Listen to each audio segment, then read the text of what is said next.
Nós estamos lendo Os Passatempos de Sri Nrsingadeva, uma leitura do Srimad Bhagavatam, canto 7, capítulos 2 a 10, com tradução e comentários por Sua Divina Graça, A.C. Bhaktivedanta Swami Prabhupada. Capítulo 6, segunda parte, verso 9. Qual é a pessoa que, estando muito apegada à vida familiar, porque não é capaz de controlar seus sentidos, pode libertar-se? Um chefe de família apegado é muito fortemente atado pelas cordas da afeição à sua família, esposa, filhos e outros parentes. Significado: a primeira proposta de Prahlada Maharaj foi Kaumara Acharet Pragyo Dharmam Bhagavatam Iha. Quem é bastante inteligente deve, desde o começo da vida, em outras palavras, desde a tenra idade da infância, utilizar a forma humana e praticar as atividades de serviço devocional, abandonando todas as outras ocupações. Dharmam Bhagavatam significa os princípios religiosos, através dos quais revivemos a relação que existe entre nós e a Suprema Personalidade de Deus. É com este objetivo que Krishna pessoalmente aconselha-nos que Sarva Dharmam Parityaja Mammikam Sharanam Vraja. Abandona todos os outros deveres e renda-te a mim. Enquanto estamos neste mundo material, inventamos tantos deveres em nomes de tantos ismos, mas nosso verdadeiro dever é livrar-nos do ciclo de nascimento, morte, velhice e doença. Para alcançar este objetivo, a pessoa primeiro deve libertar-se do cativeiro material, especialmente da vida em família. A vida familiar é, na verdade, uma espécie de licença através da qual alguém materialmente apegado tem a oportunidade de desfrutar do gozo dos sentidos sob princípios reguladores. Caso contrário, não haveria necessidade de ele aceitar a vida de casado. Antes de casar-se, a pessoa deve primeiro ser treinada como brahmachari e viver sob os cuidados de um guru, cuja residência é chamada de Gurukula. Brahmachari Gurukule Vasam Dhanto Guror Hitam. Srimad Bhagavatam 7.12.1. Desde o começo, o Brahmachari aprende a sacrificar tudo para o benefício do Guru. Recomenda-se que o Brahmachari vá mendigar de porta em porta, tratando todas as mulheres por mães, e tudo o que ele coleta é entregue em benefício do Guru.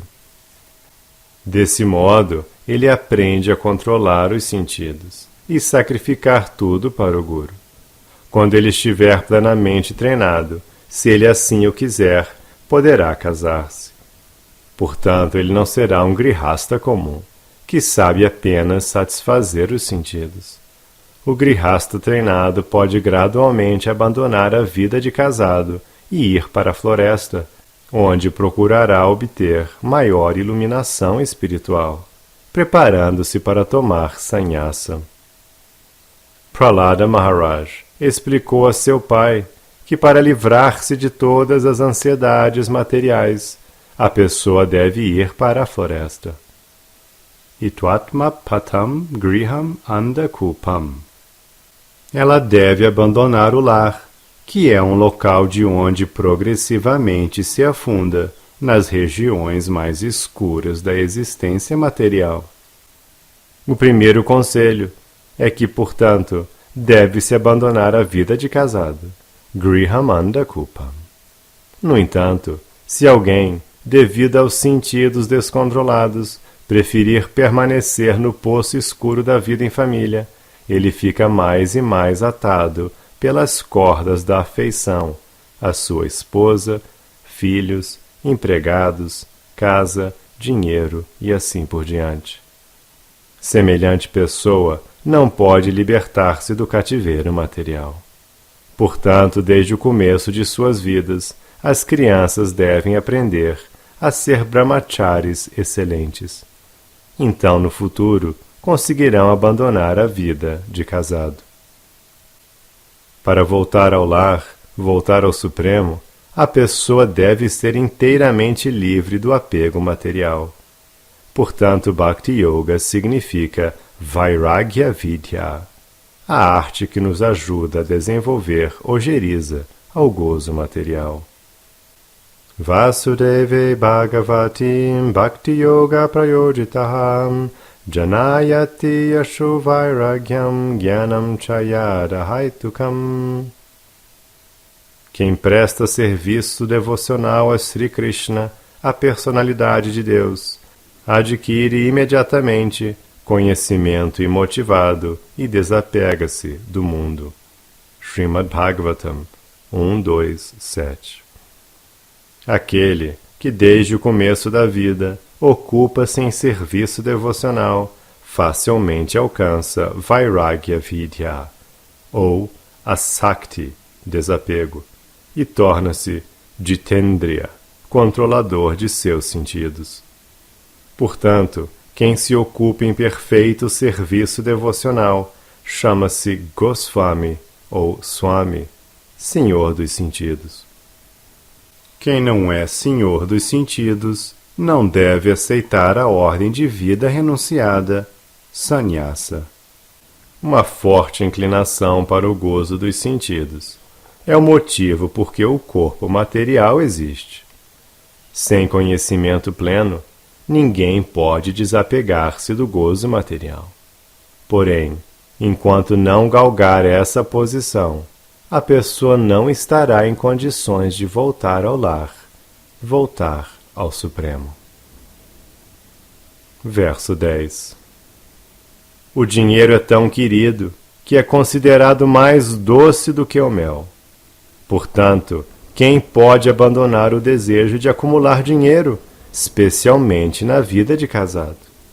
Os ladrões, os servos profissionais, os soldados e os mercadores tentam conseguir dinheiro, arriscando inclusive suas próprias vidas, pelas quais têm tanto carinho. Significado.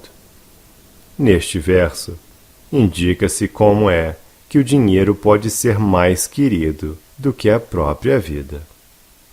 Arriscando suas próprias vidas, os ladrões podem entrar na casa de um rico para roubar-lhe o dinheiro. Devido a essa violação, eles podem ser mortos por armas ou atacados por cães de guarda, mas mesmo assim tentam praticar o furto. Porque eles arriscam suas vidas apenas para conseguir um pouco de dinheiro. De modo semelhante, um soldado profissional é recrutado ao exército e, por causa do dinheiro, aceita tal serviço, arriscando-se a morrer no campo de batalha. Da mesma forma, em barcos, os mercadores vão de uma a outra região, arriscando suas vidas, ou mergulham nas águas do mar, onde buscam pérolas e pedras preciosas. Assim, fica provado na prática, e todos admitirão, que o dinheiro é mais doce do que o mel. Para conseguir dinheiro, a pessoa arriscará tudo, e isso acontece especialmente com os ricos, que estão muito apegados à vida familiar. É claro que, outrora, os membros das castas superiores, os brahmanas, os kshatriyas e os vaishyas, todos, exceto os shudras, frequentavam o Gurukula, onde aprendiam a levar uma vida de renúncia e controle dos sentidos, através da prática de brahmacharya e yoga mística. Então, concedia-se-lhes o direito de constituir família. O resultado é que há muitos exemplos de grandes reis e imperadores que abandonaram a vida familiar. embora fossem extremamente opulentos e donos de seus reinos, eles puderam abandonar todas as suas posses, porque já no começo foram treinados como brahmacharis. Portanto, o conselho de Prahlada Maharaj é muito apropriado. Komarat acharet pragyo dharman bhagavatam miha durlabam manusham janma tadapi yadruvamartadam. Aquele que é sassa inteligente deve, desde o começo de sua vida, em outras palavras, desde a tenra idade da infância, saber utilizar a forma humana e praticar as atividades do serviço devocional, abandonando todas as outras ocupações. Muito raramente se obtém o corpo humano, e, embora temporário, como os outros corpos, é valioso, porque na vida humana pode-se executar o serviço devocional.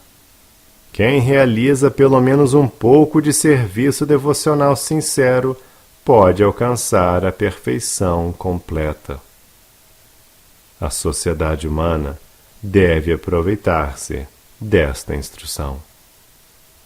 Versos 11, 12 e 13.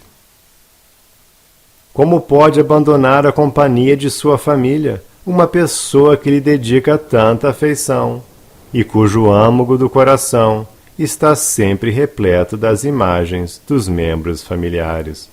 Especificamente, a esposa é sempre muito bondosa e compassiva e procura satisfazer seu esposo num local solitário. Quem conseguiria abandonar a companhia de uma esposa tão querida e afetuosa? As criancinhas falam num linguajar entrecortado, muito agradável de se ouvir, e seu afetuoso pai vive pensando em suas doces palavras. Como poderia ele abandonar-lhes a companhia? A pessoa também tem muito carinho pelos seus pais idosos e pelos seus filhos e filhas. A filha é especialmente muito querida de seu pai, e enquanto está vivendo na casa de seu esposo, ela não lhe sai da mente. Quem conseguiria abandonar esta companhia? Além disto, no convívio em família, a casa é decorada de mobília, e nela há também animais e servos. Quem poderia abandonar semelhantes confortos? Apegado, o chefe de família é como um bicho da seda, que constrói um casulo no qual ele próprio fica preso, incapaz de sair de lá. Só para satisfazer dois importantes sentidos, os órgãos genitais e a língua, a pessoa fica atada às condições materiais.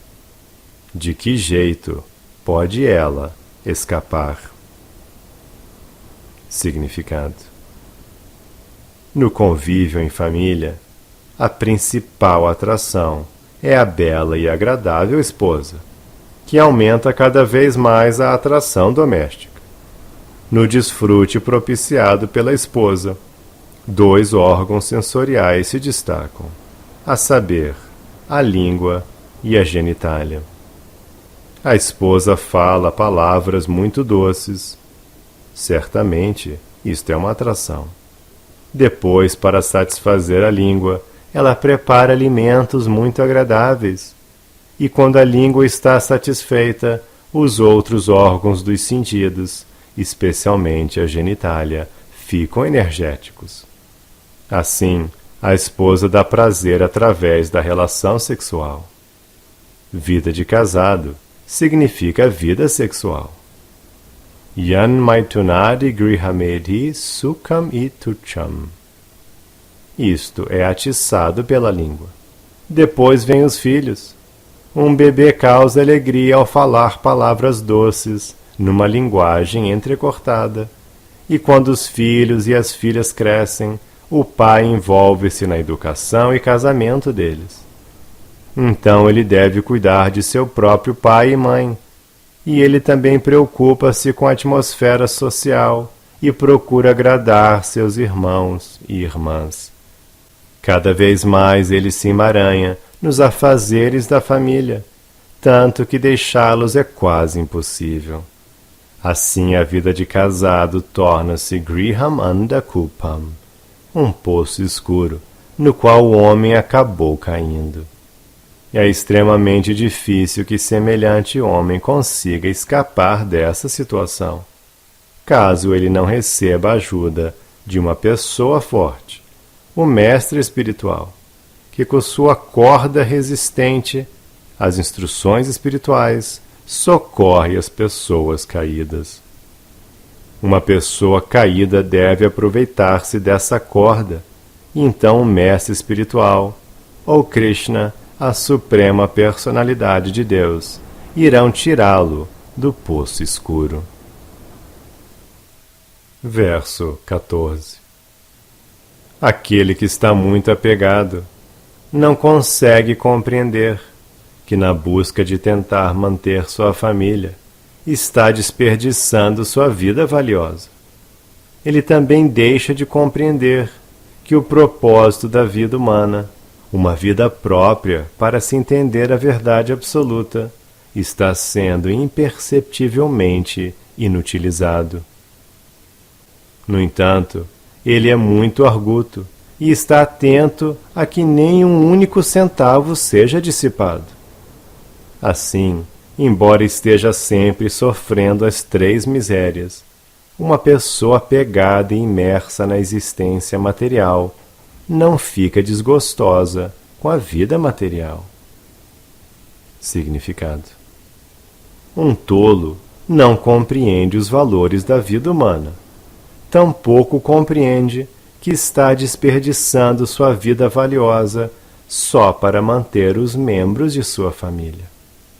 Talvez ele seja muito hábil em calcular as mínimas perdas monetárias, mas é tão tolo que não sabe quanto dinheiro está perdendo, mesmo que se tomem como referência os padrões materiais. Chanakya Pandita explica que nem mesmo com milhões de dólares alguém pode comprar um instante de sua vida. No entanto, um tolo desperdiça a vida tão valiosa, sem saber o quanto está perdendo, mesmo de acordo com os cálculos monetários. Embora seja muito hábil em calcular os custos e em fazer negócios, o materialista não compreende que, por falta de conhecimento, está dissipando sua vida dispendiosa. Mesmo que viva sofrendo as três classes de misérias, semelhante materialista não tem suficiente inteligência para acabar com seu modo de vida materialista. Verso 15. Se alguém muito apegado aos deveres de manter sua família for incapaz de controlar os sentidos, o âmago de seu coração ficará absorto em acumular dinheiro. Embora ele saiba que quem se aposta dos bens alheios será punido pelas leis do governo e depois da morte pelas leis de Yamaraj, ele continua enganando os outros para conseguir dinheiro. Significado: especialmente nos dias de hoje, as pessoas não acreditam que exista vida após a morte, tribunal de Yamaraj, ou que os pecaminosos sofrem várias punições. Porém, deve-se pelo menos saber que aqueles que enganam os outros para conseguir dinheiro serão punidos pelas leis do governo. No entanto, as pessoas não ligam para as leis desta vida ou para aquelas que governam a próxima. Por mais que alguém tenha conhecimento, se for incapaz de controlar seus sentidos, não poderá pôr termo às suas atividades pecaminosas. Verso 16. Ó meus amigos, filhos dos demônios, neste mundo material, mesmo aqueles que aparentemente são avançados em educação, têm a propensão de considerar: isso é meu e aquilo é para os outros. Assim, tal qual gatos e cachorros não educados, eles estando sob o limitado conceito de vida familiar, vivem ocupados em prover as suas famílias com os artigos de primeira necessidade. Eles são incapazes de adotar o conhecimento espiritual. Ao invés disso, estão confusos e são dominados pela ignorância. Significado: na sociedade humana, existem tentativas para educar o ser humano, mas na sociedade animal não existe tal sistema. Tampouco pode-se educar os animais. Portanto, os animais e os homens sem inteligência são chamados de vimudha, ou ignorantes, confusos, ao passo que a pessoa educada chama-se vidwan. Verdadeiro vidwan é aquele que tenta compreender sua própria posição dentro deste mundo material. Por exemplo, quando Sanatana Goswami submeteu-se aos pés de lótus de Sri Chaitanya Mahaprabhu, sua primeira pergunta foi: Kene Maya Jare Tapatraya? Em outras palavras, ele queria compreender sua posição constitucional e por que estava sofrendo as 3 classes de misérias da existência material. Este é o processo de educação. Se alguém não pergunta: quem sou eu? Qual o objetivo da minha vida? Mas, ao invés disso, segue as mesmas propensões animais existentes nos gatos e cachorros, que adianta a sua educação. Como discutido no verso anterior, o ser vivo está preso pelas suas atividades fruitivas, exatamente como um bicho da seda fica preso pelo seu próprio casulo. Devido a um forte desejo de desfrutar deste mundo material, geralmente, os tolos ficam aprisionados em seus atos fruitivos, karma. Enlevadas, essas pessoas envolvem-se com sociedade, comunidade e nação e desperdiçam seu tempo, nada lhes valendo terem obtido formas humanas. Especialmente nesta era, Kali Yuga, grandes líderes, políticos, filósofos e cientistas estão todos ocupados em atividades tolas, pensando: isso é meu e aquilo é teu. Os cientistas inventam armas nucleares e colaboram com os grandes líderes para proteger os interesses de sua própria nação ou sociedade. No entanto, afirma-se claramente neste verso que, apesar de seu presumível conhecimento avançado, na verdade, eles têm a mesma mentalidade de cães e gatos. Assim como os gatos, os cachorros e outros animais que não conhecem o verdadeiro interesse de sua vida mergulham cada vez mais na ignorância, as pessoas supostamente educadas, que desconhecem seu verdadeiro interesse próprio ou a verdadeira meta da vida, afundam cada vez mais no materialismo. Portanto, Prahlada Maharaj aconselha a todos seguirem os princípios de Varnashrama Dharma. Em especial, a certa altura, deve-se abandonar a vida familiar e aceitar a ordem de vida renunciada para cultivar conhecimento espiritual e então libertar-se. Os versos seguintes continuam explicando este assunto.